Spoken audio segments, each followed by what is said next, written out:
Hi children. This is Priya from Alpha Group of Institutions. And today we are going to revise the two chapters which we have discussed in the previous value education classes. So today is the revision classes and the question pattern, like discussing the question pattern for value education.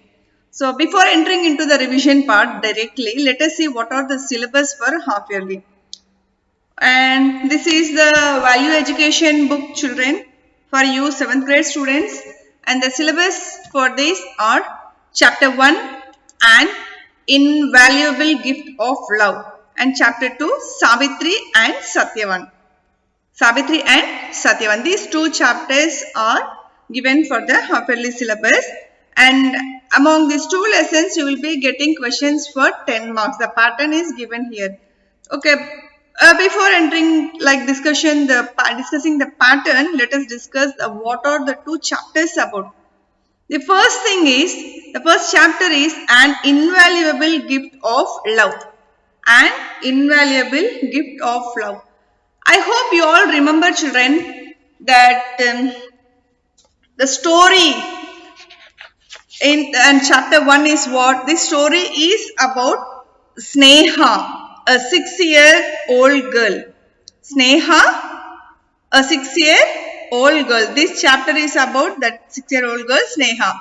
She was the only daughter of Mr. Ramesh Gupta. Sneha was the only one daughter. She is the only one daughter for Mr. Ramesh Gupta, and Ramesh Gupta was a businessman. So unfortunately, one day what happened, Ramesh Gupta had a very big loss in his business and he has to face many financial problems. As we all know that once we get lost in the business, simultaneously it will affect the financial part. Is it so? Yes. And now when he was facing many financial problems, Ramesh Gupta was in mental stress. At that time, one day he saw Sneha wrapping a gift box with a golden wrapping paper. And that golden wrapping paper belongs to Ramesh, and he had saved some collection, some nice golden good papers in order to gift his friends. And as he was in the financial trouble, he can't buy again, right? And when he saw his daughter just wrapping a box in order to give a present to someone else for the Christmas, when he saw that she is wasting the paper, he got angry. And then he started shouting her. He started shouting her that, Sneha, why are you wasting the paper? Do you know how precious it is? And you are taking my paper and wasting by wrapping the gift box. And now this girl is saying, no, daddy, I'm not going to give anyone. I'm just wrapping. I want this paper to wrap a gift box. And then Mr. Gupta let it free. The next day, she wrapped the paper and kept the box in the under the Christmas tree. The next day, on the Christmas Eve, Sneha gifted that gift box to her father only. Now her father started regretting, oh my God, my daughter wrapped that box with that precious paper only to gift me only. She's not going to give that to anyone. And later when he received the gift very happily and opened the box, to his shock, when he opened the box, there was nothing in the box. It was really empty. And now again, Sneha's father got angry and he started shouting her immediately that it is not a good manners. Not a good manners to give an empty box to someone, not only to me, to anyone. It is not a proper way to give a empty box. And again, now Sneha is very, very scared and upset, disappointed. She said, Daddy, it's not an empty box. I have put my love and kisses, full of kisses. I have filled the box with my love kisses and presented to you. And the tears rolled in Mr. Gupta's eyes also. And now he said he regretted and he begged for forgiveness. He begged Sneha for forgiveness. Forgive my daughter. I never came to realize I never come to realize your love. My mindset was somewhere else and I started, sorry, forgive me. Later, one day, it's really sad to say, Sneha met with an accident and she was no more. She passed away. She was dead.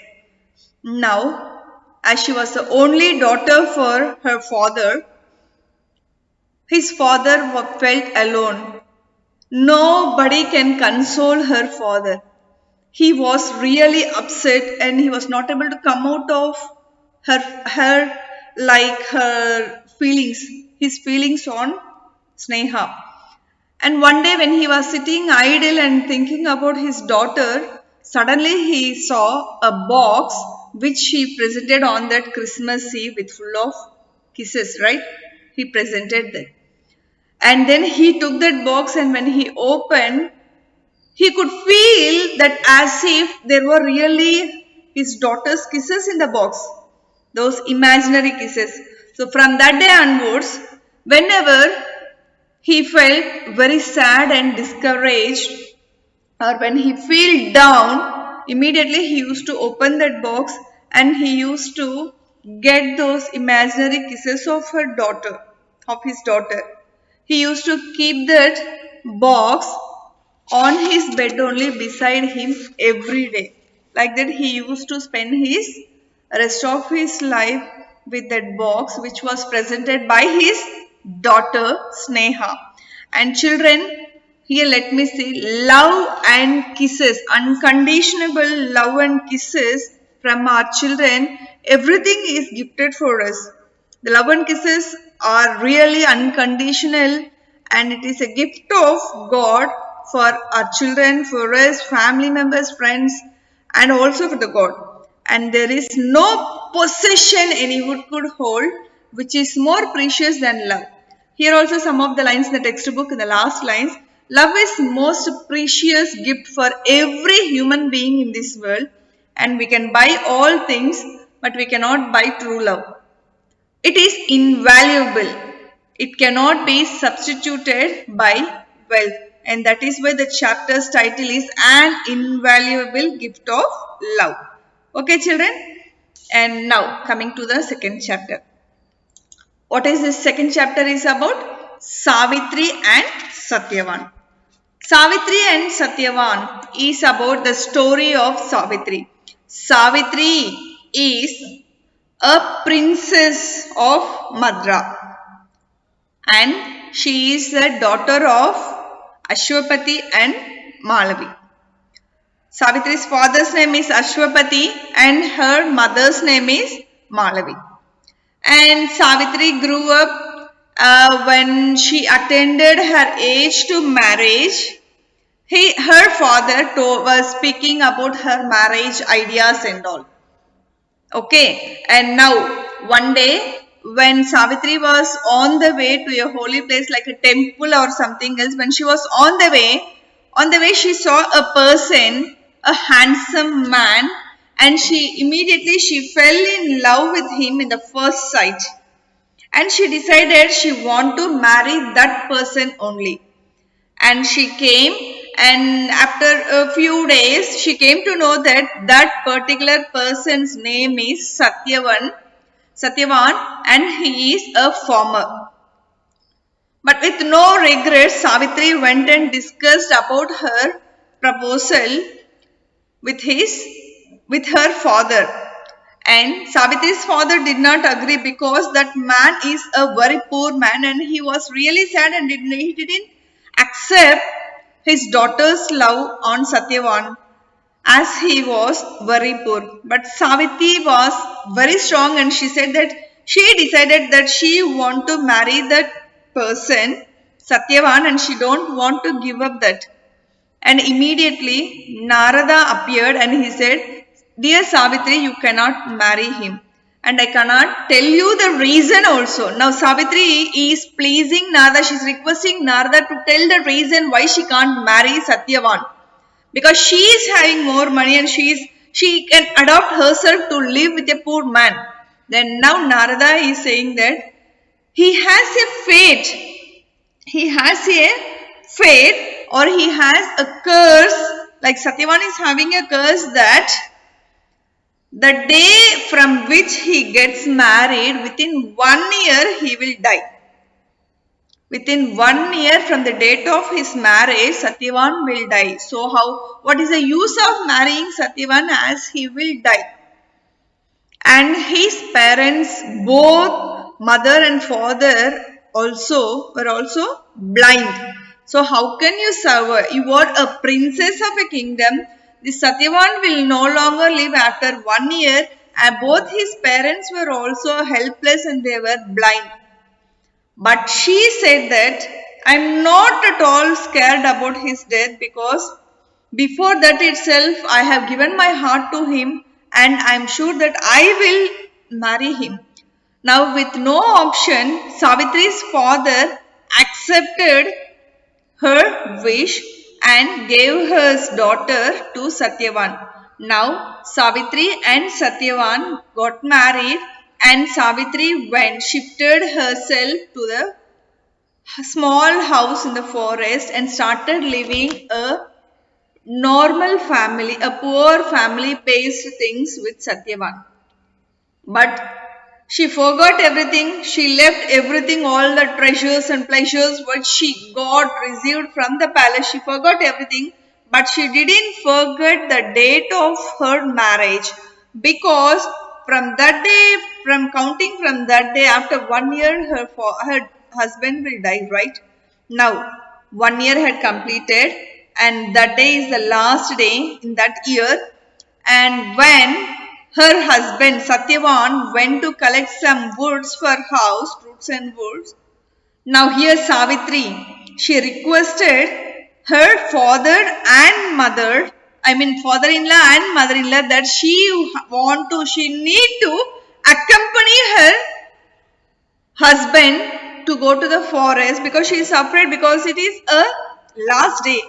When she went and she sat in the forest, and her husband started cutting the woods. Suddenly he felt some headache, a severe headache, and he came back to his wife Savitri, and he laid his head on her lap. Within a fraction of minutes, he died. Now, Savitri was she was filled with tears and she was helpless at that moment. Now she noticed Yamadharma Raja coming there to collect the soul of Satyavan. Now here, Savitri was not allowing Yama to collect the soul of Satyavan. She is requesting not to take the soul of Satyavan. Here Yama is also not giving up, and he is saying that this is my duty to do. But by seeing her prayers and beauty, her courage, her memory, and her, like, what all the things she had give up to get her husband, by seeing all such things, Yama gave a boon. Boon means in Tamil it is a varam. Okay guys?